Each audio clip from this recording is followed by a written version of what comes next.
one, we're gonna take a peek in the refrigerator. So I just wanted to do a spotlight where there's some key things that may be great for you to add to your shopping list to try something new.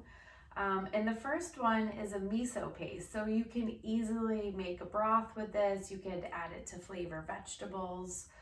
You could use it on your animal protein. So that's a great addition.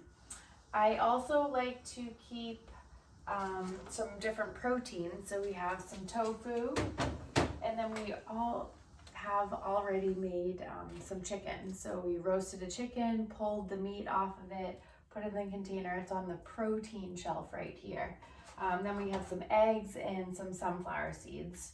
Our root vegetables are down here. So we have celeriac, we have our beautiful golden beet, and a purple turnip.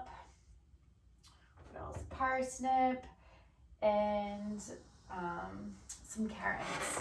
And then we keep our spinach or our greens in this cabinet drawer right here.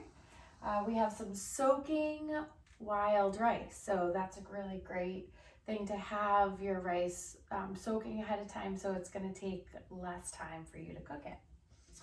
And so that's about, some ferments. So the ferments are up top. We have a sauerkraut, and we have this really cool fermented kelp product using Maine seacoast kelp. So that's really it. I think the last thing that I would add is I keep some apple cider vinegar and some aloe juice, because sometimes just taking like a couple tablespoons of that can really help your digestive system and any healing that needs to happen in your body. So thank you for joining me. Have a great day.